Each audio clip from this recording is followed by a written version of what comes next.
Well, here with us today is Rachel Cosgrove, a renowned personal trainer, and she's a certified strength and conditioning specialist from the National Strength and Conditioning Association, and with over 20 years of experience as a co-owner of Results Fitness, one of the top gyms in the U.S. Rachel has helped countless women stay strong, fit, and confident as they age.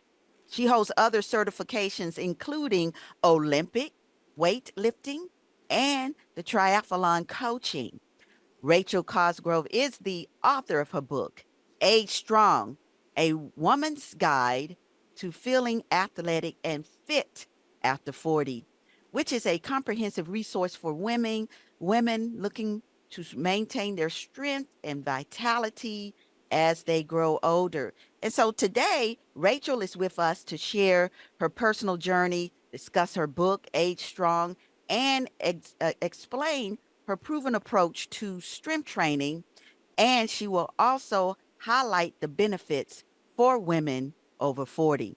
So, how are you today, Rachel? I'm doing great. Thank you for having me. Excited to be here. What do you say, Dee? Yay for the women over 40. Yes, indeed. Well, start out today. Tell us about your personal journey and what inspired you to focus on strength training, most especially for women over age 40. Absolutely. So I've been a personal trainer for many years since I was in my 20s. And in my 20s, I worked with a lot of clients who were in their 40s. And of course, all of those women in their 40s would say to me as I was in my 20s, you don't understand, wait till you're in your 40s, then you'll get it, And so as a personal trainer, I, always wanted to give my clients the best I could and started to realize that strength training was one of the ways I was seeing my clients get the best results, helping them to build muscle, helping them to really transform the way they, not only the way they look, but the way they feel, which is really what my goal as a personal trainer is. And so here I am, 25-year-old. We just opened our gym. All of these women in their 40s telling me it's harder when you're 40. And I'm like, well, ladies, let's get this done.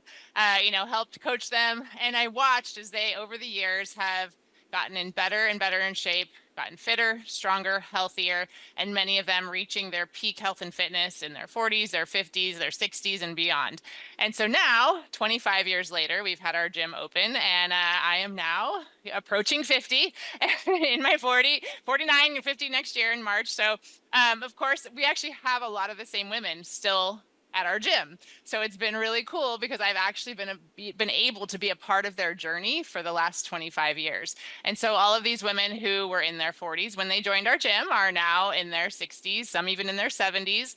And so, of course, now navigating my 40s, was able to, as I entered into my 40s, I really wrote this book, for selfish reasons. As I was in my 40s, looking back over my career and all of the women I had worked with and, what had worked over the years, I wanted to sit down and really create a resource and really, talk to every client that I had worked with, along with looking at the research that I had been looking at all of the years that I've been coaching people and, really what works for women over 40, how my clients inspire me. So I see them getting stronger and stronger and fitter and healthier as they're aging. And, now that I'm in my 40s, entering into my 50s, I'm like, I want to do what you guys are doing. What are you doing? Oh yeah, you're doing what I told you to do. What is that again? Let's take a look and put this into a book so we can share this with as many women as we can. And so I sat down with each of our clients as I was writing this book to, just interview them and ask them what worked, how was it going through perimenopause, menopause,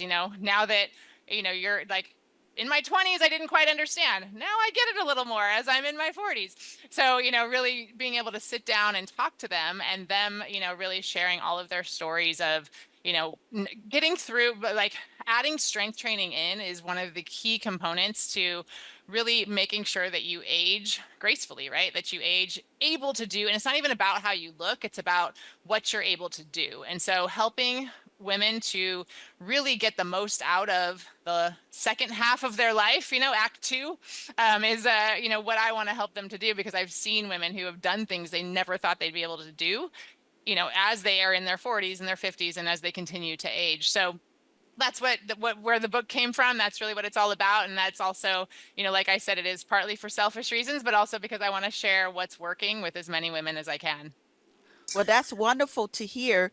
But first, before we get women out there, because, there's all kinds of myths, and good luck for you, because I've heard all of them about why folks don't want to strength train, especially women. But at least Hmm. let's start out with the benefits. What are some of the benefits for women, especially as we age, for us to really focus on our strength training?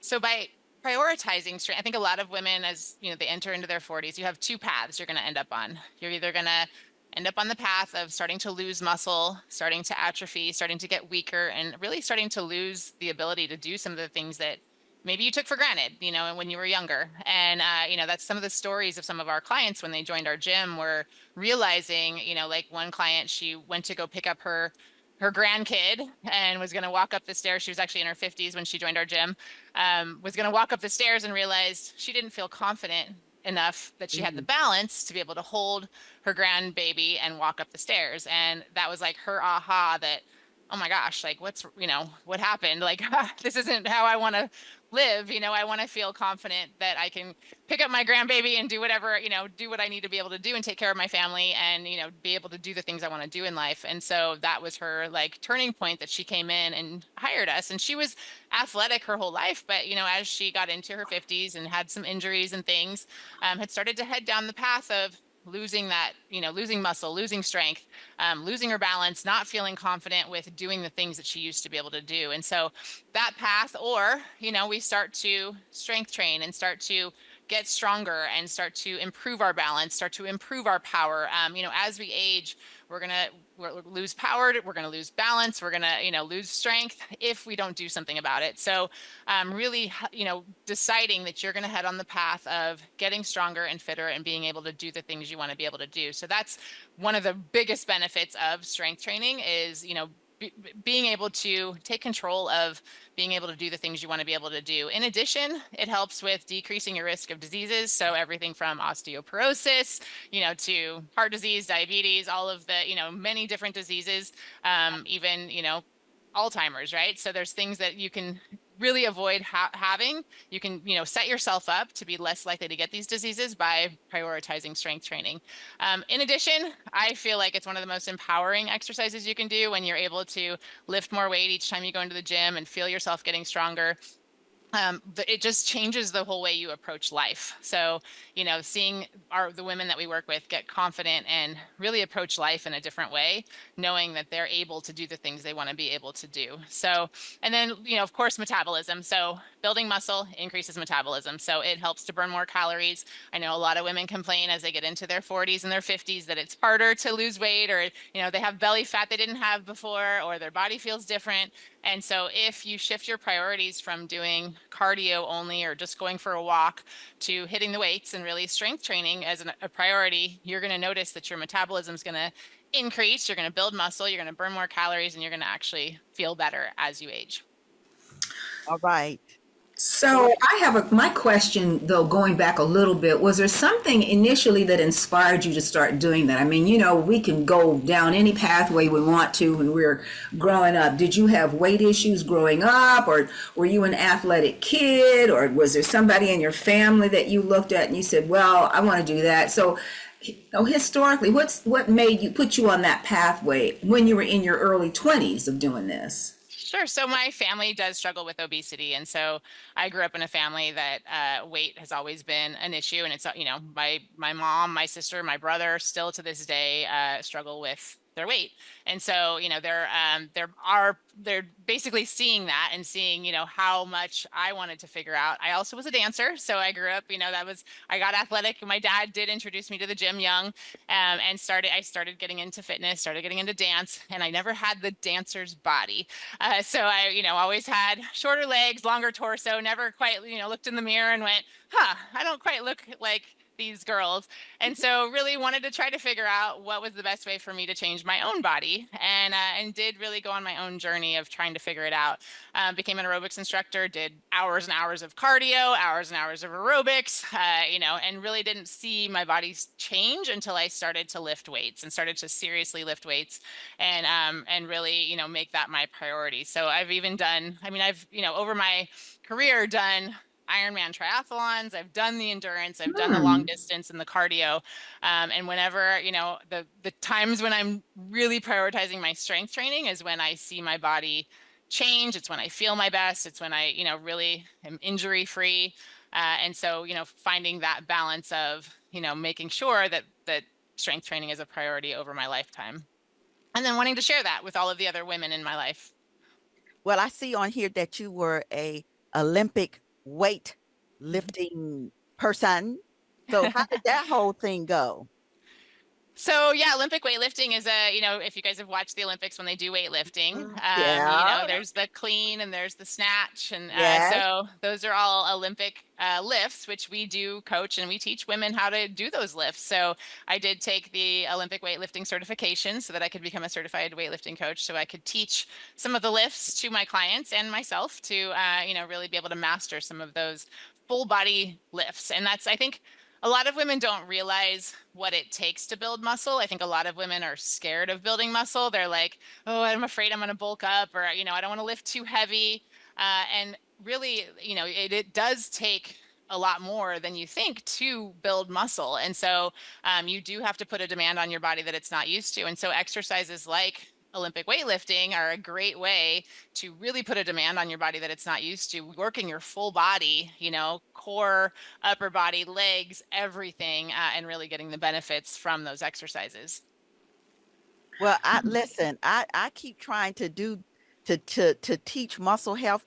In fact, we do that all the time here at Vicki Fitness. I'm an exercise physiologist and all that good stuff, but it's hard. Women just don't want to pick up those weights. Now they'll put it and look at it. Even sometimes they Stumble don't on it out of the bed. stumble on it, and I keep telling them, look, I'm telling you, as we age, So muscle important. health is so important, Yeah. but most especially because you don't want to be ended up fragile and Right. falling and all of that. So Yeah. what We all what's want to your stay key thing? independent. What's Rachel, my what? I was looking at one of your podcasts, one of the shorter ones, and because at least I thought you were gonna do some demonstrating of lifting, but I was listening to your philosophy. So it seemed to me, my perception was you encourage the women to start increasing their weights pretty quickly. I mean, like you don't let them stick on. Is that kind of your philosophy? You're like, okay, well, you're going to do this, and now that you've accomplished this, you're going to go up to more weight and more weight and more weight. Is that kind of your philosophy? Yeah, so we use undulating periodization, which is what the program in the book has, is starting off with a higher rep program where you're going to have lower weights and, learning the movements, mastering the movements. But then as we progress, your body adapts to the intensity first. And so if you stay at a high rep, low weight program, which most women, that's what they prefer. They want to pick up the light dumbbells and do lots of reps with them. And that's where they're comfortable. That's where our body is going to not change. It's going to get used to that. And so we have to, we usually every 4 to 6 weeks change the program up, and the reps will drop to 6 to 8 reps. And that means the weight goes up. So that means we're going to lift more weight for less reps. And so really, teaching women how to lift heavier weight, how to put a demand on their body that it's not used to, that maybe isn't comfortable, so that they can build that muscle and they can get stronger. And so, yes, absolutely. I think a lot of women, they carry purses that are heavier than the weights they go in the gym and lift, and they don't even realize it. They're stronger than they're stronger than they realize. Like, and a lot of times I'll do that. They're like, oh, that's way too heavy for me. I'm like, let's go get your purse real quick and let's check and see how much that weighs. Because or babies, right? Like if they're lifting up kids, they're lifting groceries, or they're doing stuff all day long that they have no idea how strong they are. And then they go in the gym and they expect their body to change by lifting these little tiny weights that are not going to do anything because their body's already stronger than that. So yes, definitely progressive overload is the name of the game when it comes to changing your body. If you're not putting a demand on your body that it's not used to, you're going to stay the same. So we have to put we have to progressively overload. Now, we're not going to jump, and hurt yourself. That's not the point. We want to make sure we're doing it in small increments over time. And that's why, we do like to undulate the reps so that we're going higher rep, lower rep, higher rep, lower rep. So we're, kind of like, those weights are up and down and up and down. And over time, right, you're looking back going, oh my gosh, look at what I'm lifting now for higher reps than I was when I started.